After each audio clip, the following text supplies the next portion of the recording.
Seorang perempuan, sebut saja namanya Dewi, pada tahun 90-an silam mengalami kisah mistis secara langsung di Pulau Kalimantan.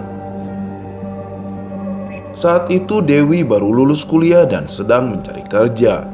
Kemudian, ia menerima panggilan wawancara kerja di salah satu pabrik yang berada di Pulau Kalimantan. Meskipun Dewi berasal dari Pulau Jawa, ia tak menyia-nyiakan kesempatan kerja itu. Singkat cerita, Dewi pun berangkat dan mengontrak sebuah kamar sendirian di Kalimantan.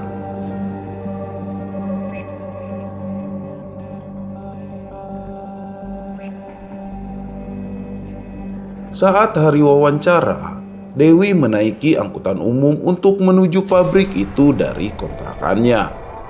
Ketika turun dari angkutan umum, sang supir sempat heran dan bertanya, apakah Dewi yakin turun di kawasan tersebut? Saat itu Dewi menjawab dengan yakin, dan ia pun tak menghiraukan sang supir yang keheranan itu. Ketika sampai di pabrik itu, Dewi melihat sebuah pabrik yang megah. Ia pun bertanya di mana letak ruangan HRD kepada salah seorang pegawai yang ditemuinya.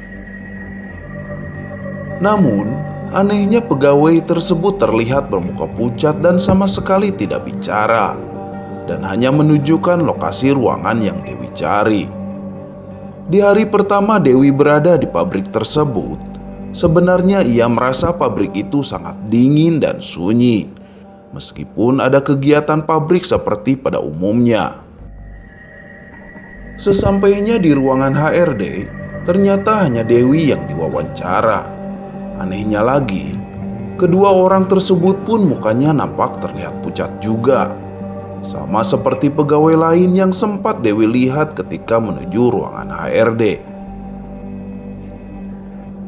Namun Dewi lagi-lagi menghiraukan hal tersebut dan memilih untuk tidak terlalu memikirkannya. Hingga akhirnya Dewi diterima bekerja di tempat itu. Ketika diterima bekerja, salah satu staf HRD memberi Dewi sebuah syarat jika ingin bekerja di tempat itu. Syarat tersebut adalah jika Dewi melihat sesuatu kejanggalan di tempat itu, Dewi harus menghiraukannya. Dan Dewi harus sudah pulang sebelum jam 8 malam, tidak boleh lebih. Di hari pertama Dewi bekerja, dia menempati sebuah ruangan yang banyak meja kerjanya. Namun yang bekerja di ruangan tersebut hanya ada 3 orang saja. Di hari itu Dewi merasa diabaikan, karena sebagai karyawan baru tak seorang pun yang menyapa atau mengajaknya berbicara.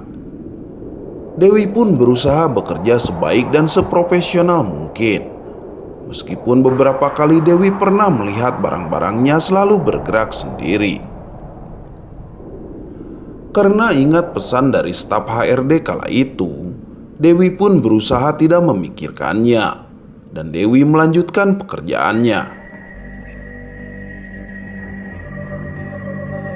Hari-hari pun berlalu, dan tak terasa ternyata Dewi sudah bekerja selama 4 bulan lebih di pabrik itu. Dewi menerima gaji yang lumayan besar, hingga akhirnya ia bisa memulai usaha sampingan dengan menyisihkan sebagian uang gaji bulanannya.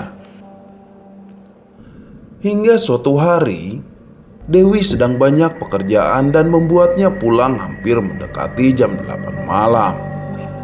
Ketika akan pulang dan sudah hampir sampai di gerbang keluar, Dewi baru ingat ada barangnya yang tertinggal di ruangannya. Betapa terkejutnya Dewi. Sesampainya di ruangan itu, ia melihat sosok yang benar-benar seram sekali. Dewi melihat sebuah kepala manusia tanpa badan dan berambut panjang yang melayang-layang dari satu meja ke meja yang lainnya. Sontak Dewi kaget. Setelah mengambil barang yang tertinggal, dia buru-buru berlari untuk keluar dan segera pulang. Ketika hampir sampai gerbang, Dewi bertemu dengan seorang petugas keamanan. Kemudian petugas keamanan itu tiba-tiba bertanya kepadanya, "Sudah lihat ya Bu?" Dewi merasa heran. dan ia pun semakin bergegas untuk pulang. Keesokan harinya, Dewi sempat ragu untuk berangkat kerja. Yang masih merasa takut dan belum bisa melupakan kejadian seram yang sudah dialaminya. Hingga akhirnya Dewi pun memberanikan diri untuk berangkat kerja. Dan begitu sampai di depan pabrik tempat ia bekerja, pabrik itu berubah menjadi sebuah pabrik kosong yang terbengkalai. Dewi kebingungan dan semakin ketakutan. Ia pun segera pulang. Akhirnya Dewi tahu ternyata pabrik tempatnya bekerja beberapa bulan terakhir itu merupakan pabrik yang sudah lama kosong dan sudah lama tidak beroperasi lagi.